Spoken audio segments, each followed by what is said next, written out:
Commander Miguel Rodriguez adjusted his dress uniform's collar as he studied his reflection in the polished crystalline walls of the Hall of Convergence. 15 years of diplomatic service hadn't prepared him for this moment. The hegemony's summons had been unexpected, their tone unprecedented. Earth's most decorated diplomat felt a familiar tension in his shoulders, the same tension he'd carried during his early days as a frontline officer. The massive doors of the council chamber swung open silently, each panel weighing more than a small shuttle, yet moving with impossible grace. The hegemony's technology still had the power to awe, even after all these years. Rodriguez straightened his back and stepped forward, his footsteps echoing across the vast chamber's marble-like floor. 7 beings sat in towering seats arranged in a perfect arc. The Supreme Director, a Vexcar named Ixel, occupied the central position. Its crystalline exoskeleton caught the chamber's ambient light, creating rainbow patterns that danced across the walls. On either side sat representatives of the hegemony's founding species, the serpentine nexus, the gaseous ethereals, and the silicon-based crystallites. Commander Rodriguez, Ixel's voice resonated through the chamber, translated perfectly by the neural interface all diplomats wore. "Your presence honors us." The formal greeting carried an undertone that made Rodriguez's combat instincts flare. "The honor is mine, Supreme Director," he responded, executing a perfect diplomatic bow. The neural interface transmitted his respect and sincerity in wavelengths the various species could understand. "We have been observing Earth's progress with great interest." The Nexus representative spoke, its coils shifting in what Rodriguez recognized as agitation. "Your species has shown remarkable advancement." Rodriguez maintained his diplomatic smile, but his mind raced. The pause before advancement carried volumes of meaning. Humanity has indeed made great strides since joining the galactic community. Our trade relationships with the hegemony have been most beneficial. Too beneficial, perhaps, the ethereal member pulsed, its gaseous form darkening. "Your species adapts our technologies in ways that were not intended. You modify, combine, improve without proper understanding of the implications." With respect, Rodriguez countered, "Innovation and adaptation are fundamental aspects of human nature." That is precisely the concern," Ixel interrupted, its crystalline form vibrating with authority. "Your species exhibits patterns that our predictive matrices cannot quantify. You are an anomaly, a disruption to the natural order we have maintained for 10,000 years." The chamber's temperature seemed to drop. Rodriguez felt the weight of centuries of alien civilization pressing down on him. "Supreme Director, surely our contributions to the hegemony have been noted," the crystallite representative interjected, its faceted surface displaying warning patterns. "As have your potential threats. The Council has reached a decision. Humanity must be integrated." Rodriguez's diplomatic mask cracked slightly. "Integrated. Your military forces will be absorbed into the hegemony fleet. Your governance will fall under direct Council supervision. Your technological development will be strictly regulated," Ixel declared. "This is not a request, Commander. This is an ultimatum." The chamber fell silent. Rodriguez looked at each council member in turn, his mind racing through 15 years of diplomatic training, countless negotiations, and every lesson in alien psychology. In that moment, he saw what he had missed before. Fear. The mighty hegemony, rulers of 1,000 systems, was afraid of humanity. "And if we refuse?" he asked, though he already knew the answer. "Then Earth will serve as an example," the Nexus representative hissed. "Your orbital defenses will be destroyed. Your cities will be occupied. Your people will learn compliance." Rodriguez felt something snap inside him. Not his composure, that had been forged through too many crises to break easily. No, what snapped was his belief that the hegemony could be reasoned with. His hand rose to his chest, deactivating his neural interface with a decisive tap. "You know," he said, his natural voice carrying through the chamber without translation, "for 15 years, I've studied your histories, learned your customs, and respected your ways." He took 3 steps forward, breaking diplomatic protocol. "But you never really studied us, did you? You never understood what humanity truly is." The council members shifted uncomfortably as Rodriguez's smile turned predatory. "You want war." His voice filled the chamber with cold certainty. "Then prepare for war." He turned on his heel and strode toward the exit, ignoring the eruption of alien voices behind him. Just before the doors close, he called back, "And don't worry about sending an ambassador to Earth. We'll be seeing you soon enough." Lieutenant Commander Sakura Tanaka watched her tactical display as 3 hegemony cruisers emerged from hyperspace, their sleek forms cutting through the darkness like obsidian arrows. Her squadron of 12 outdated Earth fighters drifted silently among the asteroid field's outer rocks, waiting. "Mantis Squadron, maintain emission silence," she subvocalized through the neural link. The acknowledgement lights from her pilots winked green in her peripheral vision. Years of drilling had prepared them for this moment. The hegemony ships moved with mechanical precision, their formation perfect according to their tactical doctrines. Tanaka allowed herself a small smile. Perfection was predictable. Predictable was vulnerable. "They're scanning the field." Her second-in-command, Lieutenant Park, reported through their secure channel. "Standard sweep pattern." Tanaka watched the energy pulses wash through the asteroid field. The hegemony sensors were searching for engine signatures, energy weapons, and standard stealth systems. They would find none of those things. "Remember your training," she transmitted to her squad. "We are leaves in the wind. We are shadows in the void. We err." The first hegemony scan passed through their position. Their fighters, covered in crystalline lattices grown in zero gravity, appeared as nothing more than ordinary asteroids to the alien sensors. "Contact in 30 seconds, Park announced. "They're launching interceptors." Sleek alien fighters emerged from the cruiser's hangars, their energy shields humming to life with a purple glow. They moved in perfect formation, their pilots linked into a collective combat network that allowed them to act with single-minded purpose. "Now," Tanaka whispered. 12 Earth fighters shed their crystalline camouflage like butterflies emerging from chrysalises, but instead of forming up, they scattered in seemingly random directions. The hegemony interceptors' targeting systems struggled to track the erratic movements. "Execute pattern firefly," Tanaka ordered, her fighter spinning in an impossible arc that brought her behind the alien formation. Her squadron moved like a swarm of fireflies on a summer night, each pilot following their own unpredictable path while maintaining a complex dance that only human minds could grasp. The hegemony's collective combat network, designed to coordinate perfect formation attacks, couldn't adapt to the chaos. "Target profiles uploaded," Park called out, marking weak points. The Earth fighters' quantum sensors, disguised as primitive radar systems, had mapped the hegemony ship's shield frequencies during their initial scan. Data flowed through their neural links, showing each pilot exactly where to strike. "Weapons free," Tanaka commanded. "Show them what primitive looks like." Her fighter's hull split open like a blooming flower, revealing banks of crystalline capacitors. Technology the hegemony had dismissed as theoretical. Energy collected from the asteroid field's natural radiation, now condensed into precise beams that phased through the alien shields at exactly their resonant frequencies. The first hegemony cruiser's shields flickered and died. Its interceptors broke formation, trying to adapt to this impossible attack.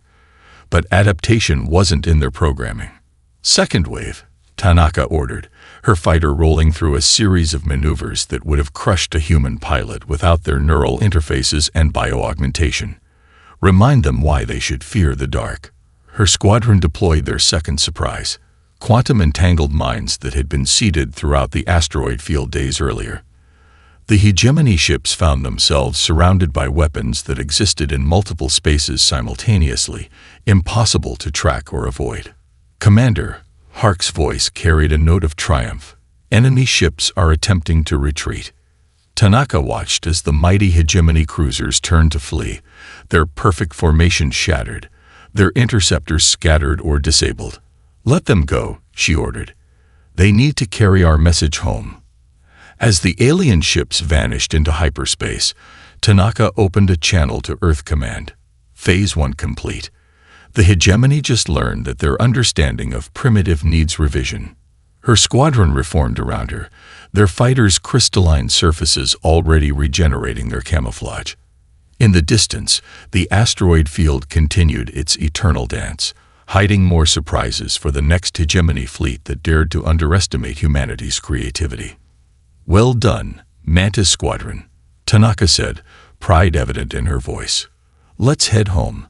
This was just the beginning." Colonel Jin Wei stood before the curved window of Lunar Defense Command, watching Earth's orbital lanes light up with incoming hegemony signatures. His hands were clasped behind his back, posture perfect despite having been awake for 36 hours straight.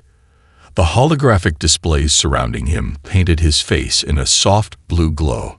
"Status report on civilian shipping," he requested, voice calm despite the situation.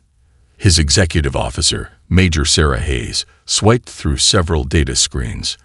"All commercial vessels have acknowledged Protocol Chrysalis. Sir, transformation sequences are initiating." Wei nodded, watching as hundreds of dots representing Earth's merchant fleet began shifting color on the tactical display. "Let's show them why humans never believed in keeping all our eggs in one basket." The hegemony fleet appeared exactly where their tactical doctrine dictated, emerging from hyperspace at the optimal attack distance according to their military manuals. Wei had studied those manuals extensively during his years at the Strategic Academy. The aliens' devotion to perfection was about to become their greatest weakness. "Incoming transmission from the hegemony flagship," Hayes announced. "They're demanding our surrender and immediate shutdown of all orbital platforms." "Put them through," Wei ordered, straightening his uniform. "Audio only." The voice of the hegemony commander filled the command center, translated from its native crystalline resonances into human speech. "This is Grand Admiral Zexer of the Hegemony First Fleet. Your defensive positions are surrounded. Your military vessels are outgunned. Submit to integration or face immediate destruction." Wei allowed himself a small smile. "This is Colonel Jin Wei of Earth Defense Command. We submit to your generous offer." He paused for effect. "However, we might have different definitions of military vessels." He nodded to Hayes, who activated their first surprise. Across Earth's orbital lanes, civilian mining vessels suddenly shed their outer hulls. Cargo containers split open, revealing banks of quantum weaponry. Passenger liners deployed electromagnetic pulse arrays disguised as life support systems. "What is this deception?" Zexer demanded, their crystalline voice crackling with interference. "We call it adaptation," Wei replied. "Something your tactical manuals seem to have overlooked." The transformed civilian fleet engaged, not in ordered military formations, but in the chaotic patterns of normal space traffic. Hegemony targeting systems, designed to predict military maneuvers, failed to lock onto ships that moved like drunk asteroids while firing weapons that shouldn't exist. "Sir," Hayes reported, "Operation Honeycomb is ready." Wei touched a control panel, and Earth's orbital defense platforms began their own transformation. The primitive weapon platforms that the hegemony had dismissed as target practice suddenly fragmented into swarms of smaller units, each containing a quantum computational core. "Release the ghost swarms," Wei ordered. The defense platform's fragments accelerated, their movements coordinated by artificial intelligence that evolved faster than the hegemony systems could analyze.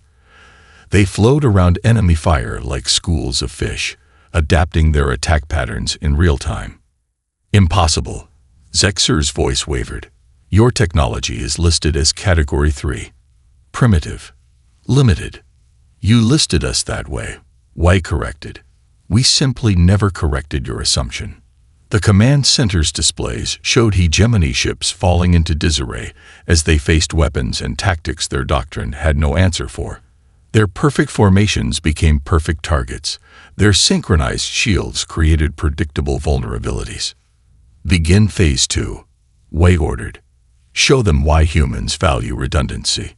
Hidden platforms throughout the lunar surface activated, launching clouds of microscopic robots that had been manufactured in secret for decades.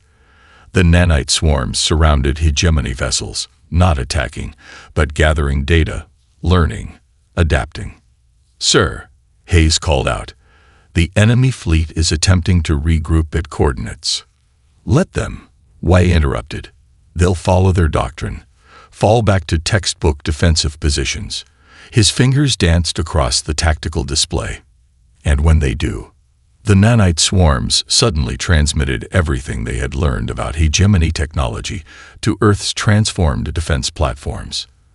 The ghost swarms evolved again, their attacks now precisely calibrated to exploit weaknesses they had discovered. "Colonel," Zexer's voice returned, now thick with what humans had learned to recognize as fear. "What manner of warfare is this?" "This." We looked out at Earth's orbital lanes, where the remnants of the mighty hegemony fleet were in full retreat. "This is humanity showing you why adaptability will always triumph over perfection." He turned to Hayes as the transmission cut off. "Send word to all commands. Phase 3 begins in 30 minutes. Let's show them what else we've been hiding." Dr. Isabella Santos stared at the cascading waves of quantum data flowing across her laboratory screens, her eyes burning from 20 hours of continuous analysis. Something in the hegemony's communication patterns had caught her attention. Subtle irregularities that didn't match their usual rigid protocols. "Run sequence analysis Delta 9 again," she instructed her quantum computer. The holographic display shifted, breaking down the complex signal patterns into their constituent parts. There, hidden beneath layers of standard military transmissions, was something else. A whisper of dissent. Her laboratory, buried deep within the Himalayan quantum research facility, hummed with energy as she initiated a more focused scan. The hegemony's recent attacks had revealed more than just their military capabilities. Their communication networks had shown unexpected fluctuations, patterns that suggested internal conflict. "Dr. Santos," her assistant's voice came through the intercom. "General Chen is requesting an update." "Tell him I found something," she replied, her fingers dancing across the holographic interface. "Something big." The general's weathered face appeared on her screen moments later. "This better be important, Doctor. We're about to launch Phase 3. Santos' eyes never left the data streams. Those hegemony ships that retreated from lunar orbit, they weren't just transmitting battle data. They were carrying messages, hidden ones, using quantum entanglement frequencies we weren't supposed to notice. She highlighted a particular sequence, expanding it into a three-dimensional representation. "Look at this pattern. It's similar to hegemony standard encryption, but there are subtle variations. These aren't random errors, they're deliberate modifications." "Meaning what, exactly?" Chen's voice carried equal parts skepticism and curiosity. "Meaning," Santos smiled, "that not everyone in the hegemony supports this war. I've identified at least 3 distinct signal patterns encoded within their standard transmissions. One of them matches known frequencies used by the drift nomads." The general's eyebrows rose. The drift nomads were legendary among spacefaring species, a civilization that had chosen to abandon planetary life entirely, living among the stars in vast arc ships. They were known for their neutrality and their deep understanding of quantum mechanics. "Can you isolate these signals?" Chen asked. "Already done," Santos replied, activating a secondary display. "But here's the really interesting part. The nomads aren't just watching. They're actively communicating with other species within the hegemony, species that are supposed to be completely loyal to the Council." She pulled up a complex network diagram showing the hidden communication paths. "The hegemony isn't the monolithic empire they want us to believe. There are fractures, disagreements about their treatment of Earth. Some species see us as kindred spirits, adaptable, innovative, unwilling to be confined by arbitrary restrictions. Can you establish contact? Santos' smile widened. I already have. She gestured to a quantum entanglement array humming in the corner of her lab. The drift nomads responded to my probe an hour ago. They'd been watching humanity for decades, studying our development. They say we've achieved something their scientists thought impossible. True quantum consciousness integration without losing our individuality. The general's expression turned thoughtful. The hegemony's biggest fear. Exactly. Santos nodded. Our neural interfaces, our adaptive AI, our quantum computing. We've developed them in ways the hegemony never imagined possible. The nomads want to learn from us. And they're not alone. She brought up another display showing signals from dozens of alien civilizations. These species all exist within hegemony space, but they've maintained their own quantum communication networks. Networks that the Council doesn't know about. They've been sharing information, watching Earth's progress, and waiting for the right moment. And now that moment has come, Chen mused. More than that, Santos leaned forward, her voice intense. The nomads have offered to share their quantum navigation technology with us. Technology that would let us bypass the hegemony's defense networks completely. She paused, letting the implications sink in. We're not just fighting a war, General. We're sparking a revolution. The hegemony's greatest fear wasn't that humanity would resist them. It was that we'd show others it was possible. How soon can you establish secure communications with all these potential allies? Santos' fingers flew across her interface, initiating dozens of quantum handshakes simultaneously. Give me 6 hours. By then, the hegemony will learn that their perfect empire has been compromised by the very chaos they tried to suppress. Admiral Hiroshi Nakamura stood on the bridge of the HSS Ryujin, his hands resting on the quantum blast viewing panel. The massive vessel hummed with barely contained power, decades of theoretical physics made manifest in steel and energy. Behind him, the bridge crew worked in focused silence, their neural interfaces coordinating their actions with microscopic precision. Status report on the quantum core, he requested, watching the swirling energies of hyperspace through the transparent panel. Lieutenant Commander Zhang looked up from her station. All systems nominal, Admiral. The Dragon's heart is maintaining perfect resonance. Phase shift capabilities at 100%. Nakamura nodded, pride mixing with anticipation. The hegemony had dismissed humanity's theories about quantum tunneling as primitive misunderstandings of spatial mechanics. They were about to learn how wrong they were. Signal from the Drift Nomad fleet. Commander Rise announced from Tactical. They're in position and ready to witness the demonstration. The Admiral turned to face his crew. Send word to the rest of Dragon Squadron. Begin emergence sequence. The Ryujin and its 5 sister ships slipped out of hyperspace with impossible grace, appearing simultaneously at 6 different points around the hegemony's primary defensive line at Centauri Prime. The alien fleet's reaction was immediate and predictable. Multiple targeting locks, Rise reported calmly. They're charging weapons. Let them, Nakamura replied. Execute Protocol Shimmer. The Dragon-class vessels began to phase shift, their quantum cores manipulating the fabric of spacetime itself. To the hegemony sensors, each ship appeared to split into dozens of identical copies, each one as solid and real as the original. Sir, John called out, the hegemony fleet is launching interceptors. Their targeting systems are attempting to identify the real signatures. Nakamura allowed himself a small smile. Show them why we named these ships after mythical creatures. The Ryujin's quantum core pulsed, and suddenly the massive warship was inside the hegemony formation. Not through conventional movement. The ship had briefly existed in multiple spatial coordinates simultaneously before collapsing its quantum state to a single point. By all the stars, the hegemony commander's transmission cut through the command frequency. What manner of abomination is this? This, Nakamura responded, is the result of letting humans play with physics you thought we couldn't understand. He nodded to Reyes. Deploy the gravity wells. Each Dragon-class vessel activated its secondary systems, creating localized distortions in spacetime. The hegemony ships found their carefully calculated formations disrupted as artificial gravity wells pulled them in 6 different directions simultaneously. "Admiral," John reported with barely contained excitement, "the Nomad observers are transmitting data to their network. The entire galaxy is watching this demonstration." Perfect. The Dragon-class vessels weren't just weapons. They were a message to every species that had been held back by hegemony restrictions on technological development. "Begin Phase 2, Nakamura ordered. "Show them the full capabilities of quantum tunneling."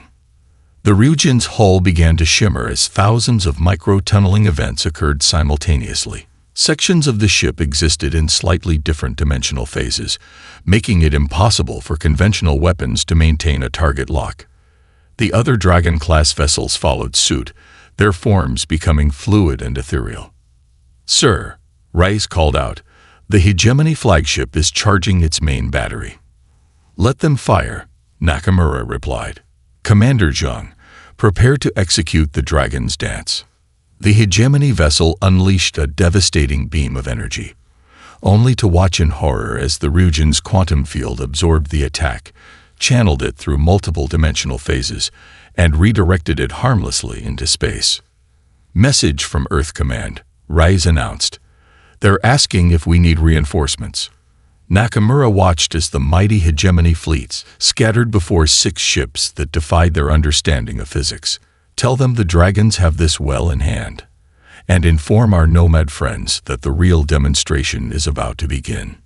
He turned to his crew, seeing the same fierce pride in their eyes that he felt in his heart. Humanity kept these ships hidden for a reason. Now it's time to show the galaxy why even dragons bow to human innovation. Major Carmen Ortiz studied the holographic display in her command center beneath the Andes Mountains, watching as thousands of cultural and psychological data points coalesced into patterns. Her team of anthropologists, linguists, and synapsologists worked silently at their stations, their neural interfaces processing vast amounts of information about hegemony species' social structures.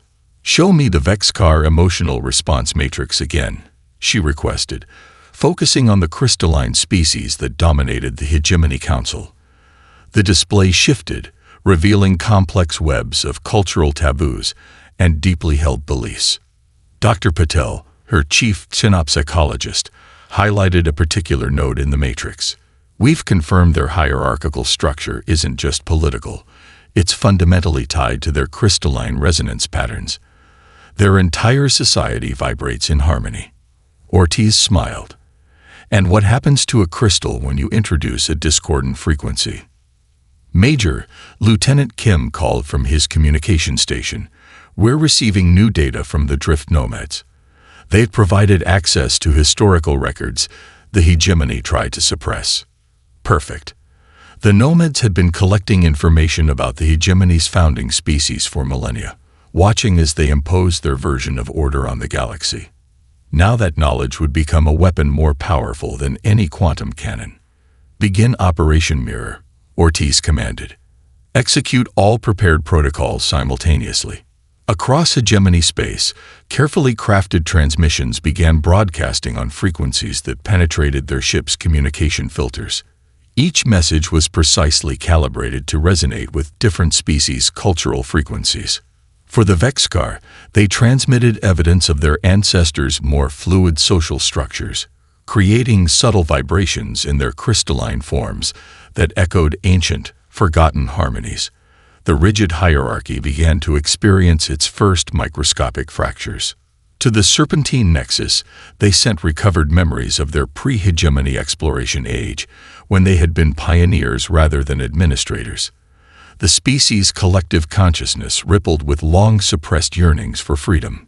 "Sir," Dr. Puddle reported, "the ethereals are showing signs of quantum destabilization. Their gaseous forms are shifting color frequencies outside their normal emotional spectrum." Ortiz nodded. "Show them what we found in the ancient star maps. Let them remember who they were before the hegemony forced them into containment fields." The psychological warfare campaign wasn't simply about breaking enemy morale. It was about awakening dormant truths, helping these species remember what they had sacrificed for the hegemony's false perfection. Major, Kim's voice carried barely contained excitement. We're detecting widespread communication pattern changes throughout the hegemony fleet. Their standard protocols are breaking down.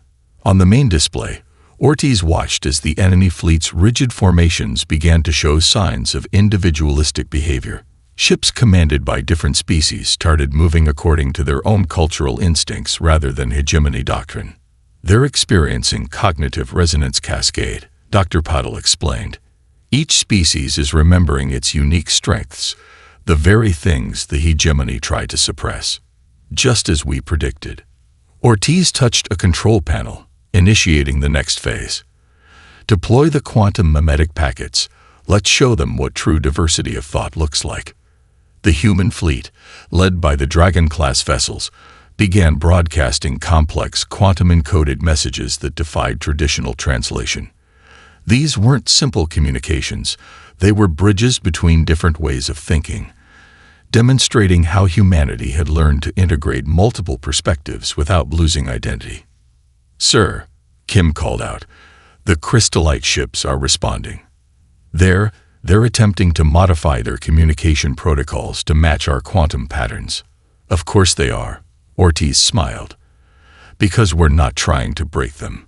We're showing them how to evolve." She watched as the mighty hegemony fleet continued to transform, not through destruction but through awakening. Ships began moving in new formations that combined the best aspects of each species' natural tendencies. "Message from Earth Command," Kim announced. "They're asking about the fleet's unusual behavior." Ortiz studied the tactical display, where the enemy fleet was reorganizing itself into patterns that would have been impossible under rigid hegemony control.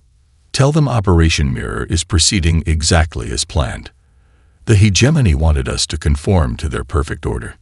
Instead, we're teaching them the power of organized chaos." General Liu Chen observed the quantum hologram floating above the strategic command table, watching as thousands of ghostly warships materialized across hegemony space. Operation Glass Labyrinth was proceeding exactly as planned, each holographic projection indistinguishable from a real vessel thanks to quantum entanglement technology. "Status of the Phantom Fleet?" he asked, his weathered fingers tracing the path of a particularly convincing battle group. Captain Michelle Rodriguez checked her neural readouts. "All quantum projectors are functioning at optimal levels, sir. The hegemony sensors are registering each hologram as a unique quantum signature."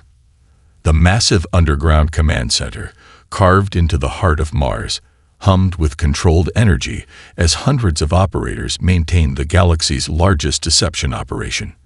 What the hegemony didn't know was that the real human strike force consisted of just 30 ships, currently hidden in plain sight among thousands of phantom vessels. "Message from the Ryujin," Lieutenant Santos reported. "Admiral Nakamura confirms the Dragon-class vessels are in position. They're ready to begin Phase 2. Chen nodded, studying the enemy's response to their Phantom Armada. The hegemony fleet was reacting exactly as predicted, spreading their forces thin to counter threats that didn't exist. Their rigid tactical doctrine had become a vulnerability that humanity was exploiting to devastating effect. "Launch the quantum mines," he ordered. "Let's add some reality to their confusion." Across the projected battlefield, cloaked satellites activated, releasing swarms of microscopic devices. Each quantum mine contained enough computing power to generate its own holographic signature, creating a maze of false readings that made it impossible to distinguish real threats from imaginary ones. "Sir," Rodriguez called out, "the hegemony's central command is attempting to establish a unified response pattern. They're trying to identify algorithmic consistencies in our fleet movements." Chen smiled. "Execute random protocol Sigma. Let's show them why trying to find patterns in chaos is a fool's errand." The Phantom Fleet's movement patterns shifted, each holographic vessel now operating on quantum randomization protocols derived from atmospheric turbulence on gas giant planets. The hegemony's predictive algorithms, designed to counter traditional military strategies, began to fail spectacularly. Multiple hegemony task forces are reporting sensor failures, Santos announced. They're beginning to fire on their own ships, unable to distinguish friend from foe. The general watched as confusion spread through the enemy ranks. Years of depending on rigid protocols and perfect information had left them vulnerable to humanity's mastery of controlled chaos. Signal from the drift nomads, Rodriguez reported. Their quantum observers confirm that the hegemony's command structure is experiencing cascading failures. Their entire battle network is compromising itself. Chen activated a secure channel to the real strike force. All vessels, prepare for Operation Shatterpoint. The moment their command network fails completely, execute your jumps precisely as planned. The holographic display shifted, showing the 30 actual human warships hidden among the Phantom Fleet. Each one had been waiting for this moment, their quantum drives charged and ready to exploit gaps in the hegemony's disintegrating defense network. "Sir," Santos called out urgently, "we're detecting a power surge from the hegemony flagship. They're attempting to activate some kind of quantum pulse." "Let them," Chen replied calmly. "That's exactly what we've been waiting for." The enemy flagship released a massive burst of quantum energy designed to disrupt all non-hegemony technology in the sector. Instead, the pulse passed harmlessly through the Phantom Fleet and provided the real human ships with the exact quantum frequency they needed to bypass the hegemony's remaining defenses. "All ships, execute jump now," Chen commanded. "Show them the difference between seeing what's real and knowing what's true." 30 points of light winked out of existence as the human fleet made their precise quantum jumps. When they reappeared, they were inside the hegemony's core defense perimeter, in positions that their tactical doctrine had declared mathematically impossible to reach. "Send word to Earth Command," Chen ordered, watching as the real battle began. "Tell them the labyrinth served its purpose. Now it's time to show the hegemony why humans have always loved breaking the rules of possibility." Ambassador Diana Patel walked through the crystalline halls of the Hegemony Council chamber, her footsteps echoing differently than they had during humanity's last diplomatic mission. The massive doors, still as elegant as ever, now bore scorch marks from the recent battle. Behind her, a delegation of drift nomads and reformed hegemony species followed, their presence a testament to how much had changed. "They're ready for us," her aide whispered, neural interface translating multiple alien languages simultaneously. The chamber looked different now. The towering seats of the council members had been lowered, a symbolic gesture acknowledging the end of their presumed superiority. Supreme Director Ixel's crystalline form showed stress fractures, physical manifestations of the psychological warfare they had endured. "Ambassador Patel," Ixel's voice carried none of its former condescension. "You returned to us under unexpected circumstances." Diana smiled, remembering Commander Rodriguez's last stand in this very chamber. Unexpected only to those who underestimated humanity's capacity for growth. She gestured to the delegation behind her. "And our capacity for forgiveness." The Nexus representative's coils shifted uncomfortably. "Your forces have penetrated our deepest defenses. Your phantom fleets haunt our sectors. Your dragon ships defy our understanding of physics. Yet you come speaking of forgiveness." "We come speaking of transformation," Diana corrected, activating a holographic display in the chamber center. "Your empire was built on the assumption that order requires uniformity, that progress must follow predictable paths." The display showed scenes from the recent battles, but not of destruction. Instead, it showed moments of innovation. Hegemony ships learning to move with human unpredictability, alien crews adapting to chaos theory combat, ancient species remembering their suppressed histories. "You feared us," Diana continued, "because we represented everything you thought threatened civilization. Chaos, adaptation, unconventional thinking. But look at what that fear cost you. And look at what embracing those qualities has already given you." The ethereal member pulsed with new color patterns. "Our ships move with greater efficiency now, incorporating human tactical randomization. Our quantum communications have evolved beyond our previous limitations. Because you allowed yourselves to change, Diana nodded. To grow. To learn from what you feared instead of trying to suppress it. She touched another control, and the hologram shifted to show Earth's latest quantum physics breakthrough. A unified theory that combined hegemony precision with human creativity. We don't want your surrender, she declared. We want your partnership. Humanity has learned that true strength comes not from enforcing order, but from finding harmony in diversity. The chamber filled with quantum resonances as various species communicated in their native forms. The drift nomads added their own harmonics, their presence a reminder that there were always alternatives to the old ways. And if we refuse? Ixal asked, though there was more curiosity than challenge in the question. Diana's smile widened. Then we'll continue teaching by example. Our fleets will remain where they are, not as conquerors, but as proof that your way is not the only way. Every day, more of your species remember who they were before the hegemony stripped away their unique qualities. Every day, your own people choose adaptation over stagnation. She gestured to her delegation. Or you can join us in building something new. A galaxy where different approaches strengthen each other instead of competing for dominance. Where innovation is celebrated, not feared. Where order and chaos dance together instead of fighting for control. The chamber fell silent as the council members communicated through their quantum links. Diana waited patiently, knowing that sometimes the hardest part of evolution was taking the first step.